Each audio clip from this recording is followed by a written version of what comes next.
చాలా రోజులకు చాలా సంవత్సరాల తర్వాత ఓటు హక్కును వినియోగించుకుంటారు సింగరేణిలో. సో మీరు దీన్ని ఏ విధంగా చూస్తున్నారు?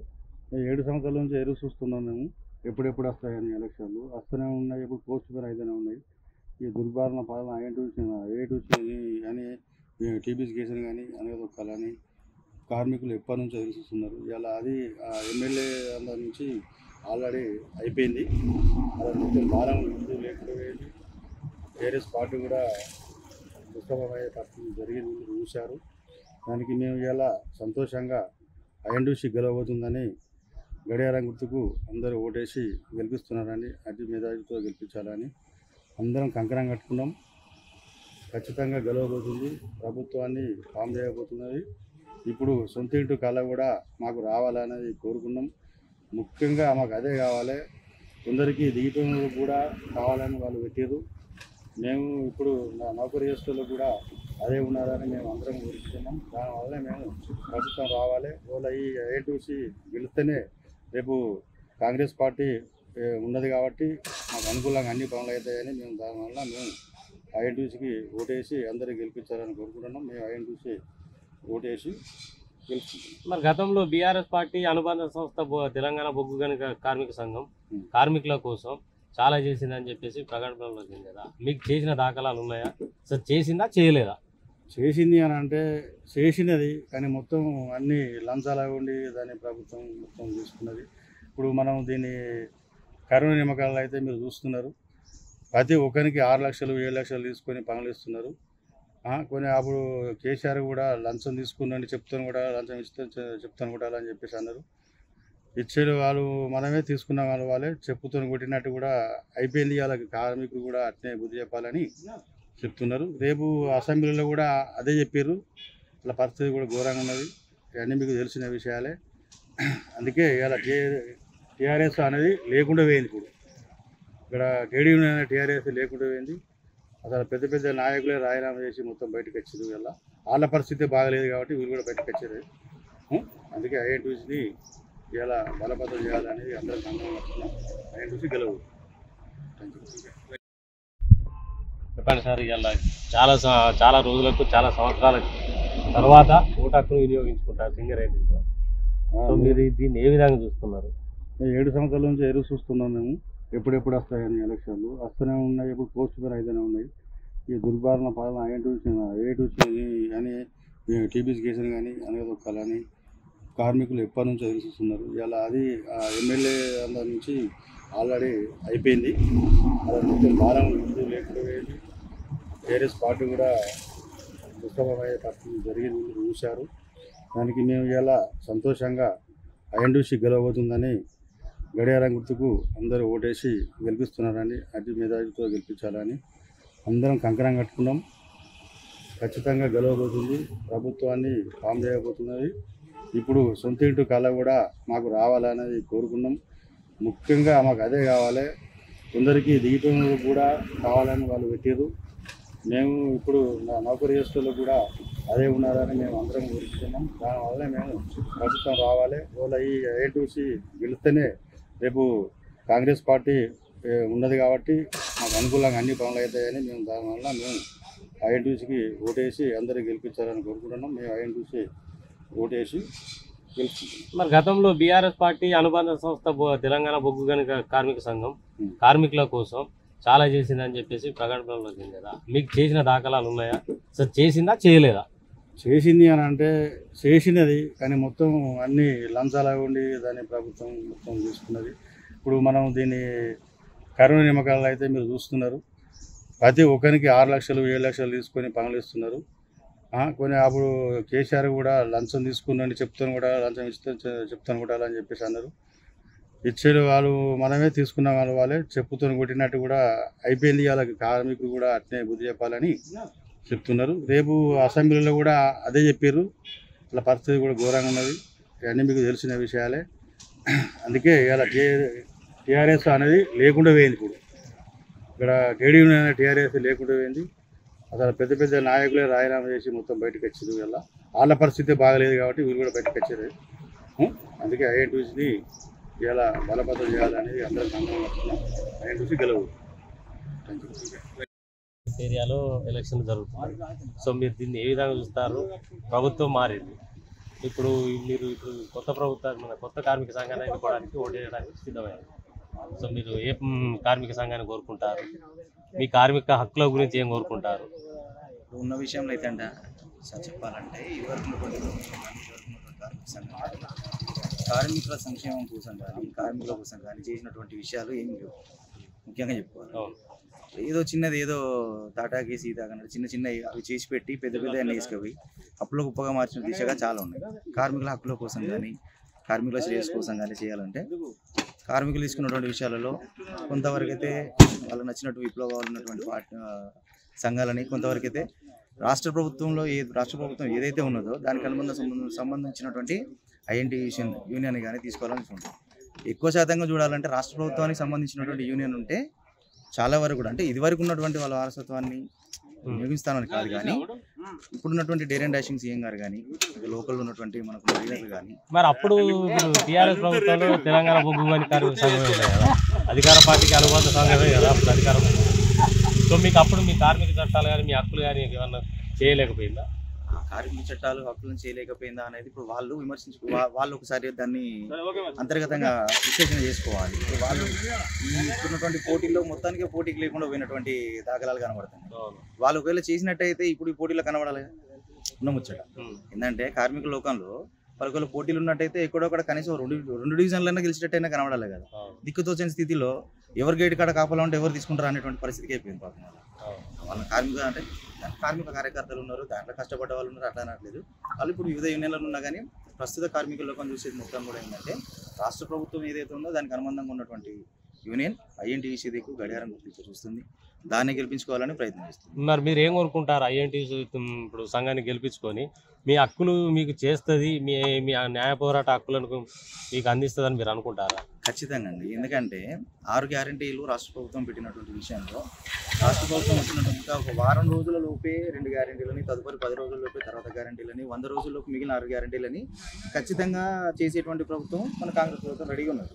చేసి పెడతాన్ని కూడా చూస్తారు, అందరు ప్రజలు కూడా చూస్తారు. దాని ప్రకారం ఐఎన్టీసీ యూనియన్ కూడా వచ్చిన తర్వాత 6 గ్యారంటీలను ఆల్రెడీ ఇప్పుడు సందేశాత్మకంగా అందరి మధ్యలో పెట్టి వచ్చిన దాంట్లో కూడా రాగానే మొట్టమొదటి చేసేటువంటి పని 250 గజాల స్థలం 20 లక్షల రూపాయల వడ్డీ లేని రుణాన్ని కార్మికులకు అందించదామనేటువంటి యోచనలో ఉన్నది. ఇంకోటి ఏంటంటే పెక్స్ మీద ఇన్కమ్ ట్యాక్స్. అదేంటిదంటే ఇన్కమ్ ట్యాక్స్ అనేది మీ కార్మికులకు పెద్ద సమస్య, అది అత్యంత పెద్ద సమస్య ఇన్కమ్ ట్యాక్స్. ఇంకోటి ఏంటంటే రిటైర్మెంట్ మూమెంట్ వరకు వచ్చిన తర్వాత కూడా పిల్లల పెళ్లిళ్ళు చేసి చదువులు చదివించి ఇల్లులు లేక రోడ్ల మీద దీన స్థితిలో ఉండి అక్కడ ఇక్కడ బాషాప్ల కడ వాటికడ కాపలా వ్యవస్థ అంటే 3,000-4,000 చేసుకుంటున్నటువంటి మా సీనియర్ కార్మికులు ఎంతోమంది ఉన్నారు. అలాంటి వారికి గొప్ప అవకాశం 250 గజాల స్థలం వడ్డీ లేని 20 లక్షలు. కొత్త పిల్లలకి ఇప్పటి నుంచి ఇచ్చుడు మొదలు పెట్టారు అనుకోండి, అప్పటికి ఇల్లు గురించి ఆలోచన అనేది అవసరం ఉండదు, సొంత ఇంట్లో ఉండేటువంటి అవకాశం ఉంటుంది. సో ఆ దిశగానే కార్మికులు కూడా అడిగేసి ఐఎన్టీసీ యూనియన్ ఇప్పుడు ఎన్నుకోవడానికి ముందుకు అడిగేస్తున్నారు. ఇప్పుడు ఏదైనా రేపు వచ్చేది కూడా ఐఎన్టీసీ ఖచ్చితంగా వస్తుంది. గన్ షాట్ అది, దానికి ఏం లేదు. గౌరవ సంజీవ్ రెడ్డి గారి ఆధ్వర్యంలో, జనక్ ప్రసాద్ గారి నాయకత్వంలో, ఇప్పుడు ఉన్నటువంటి రేవంత్ రెడ్డి అన్న గారి నాయకత్వంలో, మకన్ సింగ్ అన్న గారు, శ్రీధర్ బాబు గారు, ప్రిన్స్ సాగరావు గారు అయితే నేను వీళ్ళందరి ఆధ్వర్యంలో ఖచ్చితంగా కోల్పేట ఏరియా ఐఎన్టీసీ గెలిచి ఖచ్చితంగా మొట్టమొదలు 6 గ్యారంటీలో ఈ 2 గ్యారంటీలో తదుపరి ఆడపిల్లల సౌకర్యాల గురించి కూడా మేనిఫెస్టోలో పెట్టడం జరిగింది. వాటి మీద కూడా చర్య తీసుకుంటుంది. ఐఎన్టీసీ రావాలని కోరుకుంటున్నాను. Thank you. చెప్పండి, చాలా రోజులకు పలుమార్లు వాయిదాలు పడుకుంటా ఎట్టకేలకు ఈరోజు మీరు సింగర్ ఎన్నికల్లో ఓటు హక్కు వినియోగించుకున్నారు. సో మీరు ఏమనుకుంటారు? ఏ సంఘం, కార్మిక సంఘం గెలుస్తుందని అనుకుంటారు? ఏ సంఘానికి మీరు ఓటేసారు? మీరు ఏం కోరుకుంటున్నారు? అంటే ఓటు వేసినాం ఇక అంటే దాదాపు కార్మికుల హక్కు కోసం పోరాడే సంఘానికి ఓటేసిన. అది ఏ సంఘానికి వేసారు? అది ఏ సంఘానికి? ప్రభుత్వం మారింది కదా, అప్పుడు గతంలో టీఆర్ఎస్ పార్టీ ఉండే, అప్పుడు మీకు తెలంగాణ బొగ్గు గని కార్మిక సంఘం. ఇప్పుడు గత పలుమార్లు వాయిదాలు పడుకుంటా ఎట్టకేలకు కోర్టు ముట్టికాయలు వేస్తే ఈ ఎలక్షన్లు ఇక్కడ దాకా వచ్చినాయి. సో మీరు ఏం కోరుకుంటారు ఈ ఎలక్షన్ ద్వారా? మీ కార్మికుల పక్షాన మీరేం కోరుకుంటారు? యూనియన్ మార్పు కావాలని కోరుకున్నాం కాబట్టి మార్పుకు సంబంధించిన మాకు ఇప్పుడు అంటే కార్మికుల హక్కుల కోసం కొట్టాడే పార్టీకి ఓటేసినాం. మీరు ఏం హక్కులు కోరుకుంటారు? అంటే మనకు అంటే కార్మికుల గురించి అంటే మన యూనియన్కు మేనేజ్మెంట్కు ఎలాంటి సంబంధం లేకుండా కార్మికుల హక్కుల కోసమే కొట్లాడే కొట్లాడే యూనియన్ కు మద్దతు ఇవ్వాలని చెప్పి ఓటేసినాం. అంతే. ఇక దేనికి మీరు ఏం కోరుకుంటారు? ఇల్లా, ఇటు ఇన్కమ్ ట్యాక్స్ లేకపోతే ఇన్కమ్ ట్యాక్స్ రద్దు చేయాలి. తర్వాత సొంతింటి కళ అంటే అంటే సంబంధించిన సిటీస్లలో వాళ్ళకి ప్రెస్ ఇవ్వడం కానీ అలాంటిది. తర్వాత మామూలుగా ఎక్కువ ఇంకా మామూలుగా రుణమాఫీ అంటే సరే మనకు హౌస్ కు సంబంధించిన ఎక్కువ సొంతింటికి ఎక్కువ ఇచ్చి దాన్ని మాఫ్ చేయాలని. ఇంకా కొన్ని సమస్యలు లోకల్ సమస్యలు ఉన్నాయి. కార్మికుల హక్కుల కోసం మెయిన్ కార్మికులకు ఇన్కమ్ ట్యాక్స్ ఒకటి మెయిన్. మిగతా వాటికి చాలా ఉన్నాయి. ఎందుకంటే ఇప్పుడు క్వార్టర్స్ లేని వాళ్ళకి క్వార్టర్స్, తర్వాత ఫెసిలిటీస్, సంక్షేమ ఫెసిలిటీస్ కల్పించాలి. మరి తెలంగాణ బొగ్గు కానీ కార్మిక సంఘం కనబడకుండా పోయింది. వాళ్ళు బయటకు రాక, వాళ్ళు చేసుకునే చేతులు అది వాళ్ళు బయటకు రాక ఎందుకు బయటకు రావట్లేదు? వాళ్ళకి అది అంతే.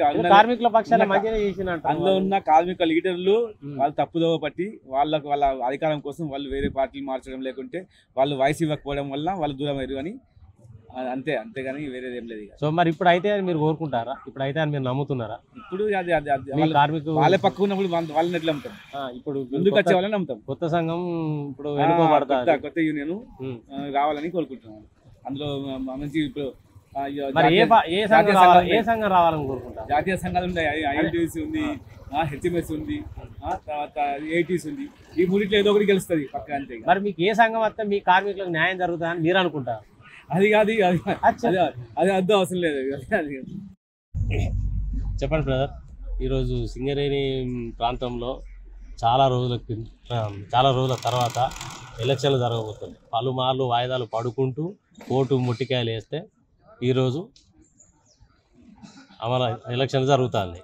సో ఈ ఎలక్షన్లల్లో మీరు ఏం కోరుకుంటారు? గత ప్రభుత్వం టీఆర్ఎస్ అనుబంధ సంస్థ టీజీబీఎస్ తెలంగాణ బొగ్గు గని కార్మిక సంఘం ఉంది. సో మీరు ఏం మార్పు కోరుకుంటారు? ఇప్పుడు ఈ ఎలక్షన్లలో ఏ సంఘానికి ఓటు వేయబోతున్నారు? ఏ సంఘం కావాలని కోరుకుంటున్నారు? ముందుగా చాలా రోజుల నిరీక్షణ తర్వాత ఈ సింగరేణి కార్మికుల అభిష్టం మేరకు కోర్టు సూచనల ద్వారా ఎలక్షన్ జరగడం శుభపరిణామం. ఎందుకంటే కార్మికుల హక్కులు అనేవి కంపల్సరీ నాయకత్వం ద్వారానే సాల్వ్ అవుతుంది. కాబట్టి ఇది లేట్ కాకుండా తొందరగా ఎలక్షన్లు జరగడం అనేది శుభపరిణామం. అందులో ప్రతి ఒక్కరు ఓటు హక్కును వినియోగించుకోవాలి. గతంలో టీఆర్ఎస్ ప్రభుత్వం ఉన్నప్పుడు కార్మికుల కోసం కొన్ని సంక్షేమ పథకాలు చేసినప్పటికీ కింది స్థాయి నాయకత్వం లోపం వల్ల లేదా కింది స్థాయిలోని కొందరి నాయకుల వల్ల ఆ యూనియన్ యొక్క ప్రతిష్ట అనేది దిగజారడం జరిగింది. సో దాని ఎఫెక్ట్ అనేది ఈరోజు మనం చూస్తున్నాము. అది చేతులెత్తేసే పరిస్థితికి రావడం అనేది నిజంగా చాలా బాధాకరం. అయినప్పటికీ కార్మికుల పక్షాన కొట్లాడే సంఘాలు ఇంకా ఉన్నాయి. కాబట్టి వాటిలోని ఒక మంచి నాయకత్వాన్ని కోరుకొని వాటిని గెలిపించుకొని కార్మికుల హక్కులను సాధించడంలో ముందుంటుందని మనస్ఫూర్తిగా కోరుతున్నాము. ఇప్పుడున్న పరిస్థితుల్లో ఏ యూనియన్ అనేది కూడా చెప్పలేము. ఎందుకంటే పోటాపోటీగా కార్మికుల యొక్క హక్కుల కోసం అన్ని యూనియన్ల మేనిఫెస్టో అనేది సిమిలర్గా ఉండడం వల్ల అది మనం గెలుపు అనేది కార్మికుల మనసులో ఉన్నది. ఎందుకంటే చాలా రోజుల తర్వాత నిరీక్షణ, ఒక బాధ, ఒక కోపంతో జరుగుతున్న ఎలక్షన్స్ ఇవి. కాబట్టి కంపల్సరీ కార్మికులకు న్యాయం చేసే యూనియన్ని ఎన్నుకుంటారని మనస్ఫూర్తిగా కోరుకుంటున్నాము. అలాగే మెయిన్గా ఈ ఎలక్షన్లో కార్మికుల పక్షాన కోరుకునేది సొంతింటి పథకం. ఎందుకంటే ఇప్పుడున్న ఖర్చులకు కానీ లేదంటే ఇప్పుడున్న స్థలాల రేట్లకు కానీ కార్మికుడు దిగిపోయేటప్పటికి వచ్చి 40-50 లక్షలతో భూమి కొంటే ఇల్లు కట్టుకోలేడు, ఇల్లు కట్టుకుంటే భూమి లేదు. దిగిపోయిన తర్వాత వెంటనే కోటర్ ఖాళీ చేయించే పరిస్థితి ఉంది. కాబట్టి ముఖ్యంగా దిగిపోయిన కార్మికుడు, ఎందుకంటే ఏ పని చేసినా దిగిపోయిన తర్వాత కట్టుకోవడానికి ఒక ఇల్లు ఉంటే చిరకాల కోరిక. కాబట్టి అది ముఖ్యమైన డిమాండ్గా ఉన్నది ఇప్పుడు కార్మికుల మనసులో. అలాగే సూపర్ స్పెషాలిటీ హాస్పిటల్ అనేది కూడా కార్మికుల మనసులో, ఎందుకంటే రిఫరల్స్ అని బాగా తిరగడం జరుగుతుంది ఇప్పుడున్న పరిస్థితుల్లో. సో రిఫరల్స్ కాకుండా ఇప్పుడు మనం మిగతా వాళ్ళకి డబ్బులు ఇచ్చే బదులు మన సింగరేణిలోనే ఇంతమంది కార్మికులు ఉన్నారు కాబట్టి ఏరియాకు 2-3 ఏరియాలకు కలిపి ఒక డివిజన్ కలిపి మనం ఒక సూపర్ స్పెషాలిటీ హాస్పిటల్ చేసుకున్నట్లయితే ఈ రిఫరల్ తిరగడం ఎమర్జెన్సీలో కొంచెం బాధ తగ్గుతుంది. దానివల్ల కార్మికులకు కూడా చాలా మంచి ఉపయోగం ఉంటుంది ఎమర్జెన్సీలో. అలాగే ఇప్పుడున్న దాదాపు సింగరేణిలో దాదాపు 15,000 నుంచి 20,000 మంది యువ కార్మికులు ఉన్నారు. వీళ్ళ యొక్క పిల్లలు చదువుకోవడానికి సింగరేణి ఏరియాలో అంటే ఇప్పుడున్న ప్రాంతాలలో స్కూల్స్ అనేవి కరెక్ట్గా లేవు. ఆ స్కూల్స్ గురించి పట్టించుకోవాలి. ఎందుకంటే ఇప్పుడున్న యువ కార్మికులు ఇప్పుడున్న పోటీతత్వంతో పోటీ పడాలంటే ఇప్పుడున్న స్కూళ్ళు అనేది సరిగ్గా లేవు. కంపల్సరీ సిబిఎస్ఈ స్కూళ్ళతోని ప్రతి ఏరియాలో లేదా ఒక డివిజన్లో పెట్టి దానికి బస్సుల ఫెసిలిటీస్ అన్న పెట్టి ప్రతి ఏరియాలో కూడా సింగరేణి కార్మికుల పిల్లల కోసం సిబిఎస్ఈ స్కూల్ని అందుబాటులోకి తీసుకొచ్చి భవిష్యత్తుకి బాటలేయాల్సిందిగా ఈ 3 డిమాండ్లు అయితే బాగా ఉన్నాయి. ఇక ఇన్కమ్ ట్యాక్స్ అనేది కేంద్ర పరిధిలో కాబట్టి ఇప్పుడున్న జాతీయ సంఘాలు ఇప్పుడున్న పోటీ పడేవి కూడా జాతీయ సంఘాలే కాబట్టి కంపల్సరీ ప్రతి ఒక్కరు కూడా ఆ డిమాండ్ అనేది ముందుంది. కానీ మెయిన్గా ఇంటి స్థలం, సూపర్ స్పెషాలిటీ హాస్పిటల్, కార్మికుల పిల్లలు చదువుకోవడానికి మంచి సిబిఎస్ఈ స్కూల్స్ అనేవి కంపల్సరీ కావాలి. ఎందుకంటే ఇప్పుడు కొన్ని ఏరియాలలో లీజుకి ఇచ్చి నడిపిస్తూ ఉన్నారు. దానిలో కనీసం బాత్రూమ్ ఫెసిలిటీస్ కూడా లేని స్కూల్స్ ఉన్నాయి. అది కొందరి అధికార పార్టీ అంటే గతంలో అధికార పార్టీలో ఉన్న నాయకుల చేతిలో ఉండడం వల్ల అధికారులు కూడా ఏం చేయలేకపోయినారు. కాబట్టి అట్లాంటి లీజును వెంటనే రద్దు చేసి సింగరేణి హ్యాండ్ ఓవర్ చేసుకొని మంచి స్కూళ్ళని నడపాలని. ఎందుకంటే కేంద్రీయ విద్యాలయం కానీ, సైనిక విద్యాలయం కానీ ఇట్లా విద్యాలయం తీసుకొచ్చి అంటే ఇదే లీజ్ రేట్తో మనము, ఎందుకంటే ప్లేస్ మనమే ప్రొవైడ్ చేస్తున్నాం, బిల్డింగ్ మనమే ప్రొవైడ్ చేస్తున్నాము. అలాంటప్పుడు మనం ఇక్కడున్న ప్రైవేట్ నాయకులకు ఇచ్చేదానికన్నా మనం కేంద్ర ప్రభుత్వ పాఠశాలలు కానీ లేదంటే సిబిఎస్ఈ సిలబస్ ఉన్న పాఠశాలలు కానీ లీజ్ ఇచ్చినట్లయితే కార్మికుల భవిష్యత్తుకి అలాగే సింగరేణి కూడా మంచి పేరు వస్తుందని కోరుకుంటున్నాం.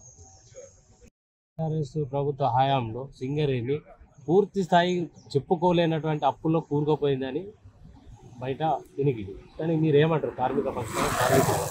అప్పులు అనేవి ఉన్నమాట వాస్తవమే, కానీ ఇది ఏంటంటే సింగరేణి నిధులు అటువంటిది గజ్వేల్, సిద్దిపేట తీసుకుపోయి ఇక్కడ సింగరేణి ఫండ్స్ అక్కడ డెవలప్ వాడుకున్నట్టు అది వాస్తవమే. సిఎస్ఆర్ ఫండ్ అనేది సింగరేణి ఇతర ప్రాంతాలకు తరలి వెళ్ళడం అనేది కార్మికుల్లో కూడా చాలా విస్తృతంగా చర్చ జరిగింది. అది పొలిటికల్ జోక్యం వల్లనే ఇదంతా జరిగింది అనేది ఒక నమ్మకం. అయితే పొలిటికల్ జోక్యం వల్ల కూడా కొన్ని హక్కులను సాధించుకున్నాం అనేది ఒక సైడు. సో ఏది ఏమైనా కూడా కార్మికుల నివసించే ప్రాంతాల్లో మినిమం ఫెసిలిటీస్ ప్రొవైడ్ చేసి మిగిలిన ఏమైనా ఫండ్స్ మిగిలితే పక్కకు తీసుకెళ్లే అవకాశం చూడాలి తప్ప ఇక్కడ ఏం పెట్టకుండా ఇప్పుడు సపోజ్ ఫర్ ఎగ్జాంపుల్ ఇక్కడ ప్రతి ఏరియాలో సీసీ కెమెరాలు లేవు, కానీ వేరే ఏరియాలో సింగరేణి సంబంధం లేని ప్రాంతంలో సంబంధం లేని ప్రాంతాల్లో సీసీ కెమెరాల కోసం డబ్బులు కేటాయించడం అనేది నిజంగా ఆలోచించాల్సిన విషయం. దీని భవిష్యత్తులో ఇలాంటివి జరగకుండా చూసుకోవాలి. మరి మీరు ఏ కార్మిక సంఘాన్ని కోరుకుంటున్నారు? ఒక కార్మికునిగా అంటే మా కార్మికులు ఏ కార్మిక సంఘం అయితే మీ హక్కులు, మీ కార్మికులకు న్యాయం చేయగలుగుతుంది, మీ హక్కుల గురించి పోరాడగలుగుతుంది అని మీరు అనుకుంటారు? ఇప్పుడు 2-3 సంఘాల మధ్యలో పోటీ ఉన్నది. అది కూడా ఓరావరి పోటీ నడుస్తూ ఉంది. ఇక ఏది అనేది మా మనసులో ఉంటుంది. కంపల్సరీ కార్మికులకు న్యాయం జరిగే పక్షాన ఉంటాము. వాళ్ళందరూ కూడా ఈరోజు ఎలక్షన్ అయిపోయిన తర్వాత కూడా మళ్ళీ అందరూ కలిసి కార్మికుల హక్కుల కోసం అన్ని సంఘాలు కొట్లాడే సంఘాలే ఉన్నాయి. కాబట్టి ఓన్లీ ఎలక్షన్ వరకే ఈ పోటీ అనేది ఉంటుంది. తర్వాత అందరూ కూడా కార్మికుల పక్షాన పోరాడే మనసుతో ఉన్న వాళ్ళే కాబట్టి పెద్ద ఇబ్బంది ఏమి ఉండదు ఈసారి అని కోరుకుంటున్నాను. మీ కార్మికుల పక్షాన మీ కార్మికులకు ఉన్నటువంటి నష్టాలు మీరు ఇప్పుడు ఈ కొత్త ప్రభుత్వంలో కానీ ఇప్పుడు మీరు ఎన్నుకోబోయే కార్మిక సంఘం ద్వారా కానీ మీరు ఏం కోరుకుంటారు? కార్మికుల అవసరాలు ఏవైతే ఉన్నాయో వాటిని ఏ పార్టీ అయితే తీర్చగలదో ఆ నమ్మకం కొద్ది ఆ పార్టీ దానికి ఓటేస్తున్నారు. మీ కార్మికుల కోసం మీరు ఏం కోరుకుంటున్నారు? సొంత ఇదికాల ట్యాక్స్, ఐటీ, ఇన్కమ్ ట్యాక్స్, మెయిన్గా ఇన్కమ్ ట్యాక్స్ ఒకటి. ఇన్కమ్ ట్యాక్స్, సొంత ఇదికాల ఉన్నాయి. ఇంకా ఇప్పుడైతే ఇప్పుడు ఉన్న గవర్నమెంట్ ఇది ఈ 2 పథకాలు అయితే చేస్తా అని చెప్పింది కాబట్టి అదొకటి. కార్మికులు ఫస్ట్ బానిసత్వం అనేది పోవాలి. అధికారులు బానిసత్వం ఉందంటారా మీరు? ఇంకా ఉన్నది బానిసత్వం. ఇంతకుముందు ఉన్న పార్టీలు వాళ్ళు వీళ్ళు అట్లా తయారు చేసేది బానిసత్వం అధికారులు. సో మీ కార్మికుల మీద శ్రమ ఒత్తిడి ఇప్పుడు ఈ బానిసత్వం వల్లే వచ్చింది అంతే. సో ఇప్పుడు ఈ మరి కొత్తగా ఏర్పడబోయే కార్మిక సంఘం ద్వారా మీరు కోరుకున్న కార్మిక చట్టాలు కానీ హక్కులు కానీ పొందుతారని మీరు భావిస్తున్నారు? ఖచ్చితంగా విముక్తి కూడా కార్మికులకు మరి మీరు కార్మికులు అనేది ఇప్పుడు తెలంగాణ ఉద్యమంలో కానీ అప్పుడు తెలంగాణ స్ట్రైక్ జరిగిన సకల జిల్లా సమ్మె జరిగినప్పుడు మీ పాత్ర చాలా అత్యంత ముఖ్యమైనది. సో మీరు కొట్లాడి తెచ్చుకున్న తెలంగాణలో అటు టీఆర్ఎస్ ఇటు తెలంగాణ బొగ్గు గని కార్మిక సంఘమే 10 సంవత్సరాలు. సో మీకు ఏం న్యాయం జరగలేదంట? జరిగే వరకు జరిగినాయి, ఇంకా కూడా కొన్ని ఉన్నాయి. వీటి కోసం ప్లస్ అన్ని విధాల మంచి జరిగింది. మీరు కష్టం చేసి మీరు సింగరేణి అగ్రభాగాన నిలబెట్టినటువంటి మీ కార్మికుల సొమ్ము ఏదైతే ఉంటుందో ఆ నిధులన్నీ తీసుకుపోయి సిరిసిల్ల, గజ్వేల్, సిద్దిపేటకు సీసీ కెమెరాల రూపంలో కానీ ఇంకా రోడ్లు కానీ సిఎస్ఆర్ ఫండ్సే కానీ ఇట్లా వాడుకున్నట్టు బయట నడుస్తాం. సో దీని మీద మీరు ఏమంటారు? వాస్తవము. అలాంటి వాటికి ఇప్పుడు తగిన బుద్ధి చెప్పే రోజులు వచ్చినాయి ఆల్రెడీ. ఈ ఓటు ద్వారా అలాంటి కార్యక్రమాలకు స్వస్థపడుతుంది. ఇప్పుడు ప్రభుత్వం మారింది, మరి ఇప్పుడు కొత్త ప్రభుత్వం వచ్చింది. సో మీ కార్మికులు మీ జీవితాలు బాగుపడతాయని మీరు ఆశిస్తున్నారు? అన్ని విధాలు గ్రహించుతాను. మనకి ఎవరు మనకు న్యాయం చేయగలుగుతారు అనే ఒక ఉద్దేశం కొద్ది కార్మికులు డిసైడ్ అవుతున్నారు లోపల. కార్మికులు అందరూ ఇవాళ దానికి చూస్తే 100 మంది, దీనికి చూస్తే 100 మంది ఉన్నారు. అయ్యో అదే గెలుతుంది కావచ్చు, ఇదే గెలుతుంది కావచ్చు అనుకుంటాను. కానీ అంటే గెలవచ్చు, కానీ లోపట ఎవరైతే మనకు న్యాయం చేయగలుగుతారో అనే కార్మికులు ఖచ్చితంగా వాళ్ళ ఆలోచన విధానం వాళ్ళు ఉంటారు. ఖచ్చితంగా అది మరి ఏ సంఘానికి వేసారు? ఏదో సార్ ఏదో సంఘం అంటే ముందుగా చెప్తాను. చాలా రోజులకు మరి సింగరేణిలో ఎలక్షన్ జరుగుతాయి కదా, ఇలా ఓటాకు వినియోగిస్తున్నారు. ఎట్లా చూస్తారు, ఏమనుకుంటారు? బాగానే ఉంది. బాగానే ఉందా?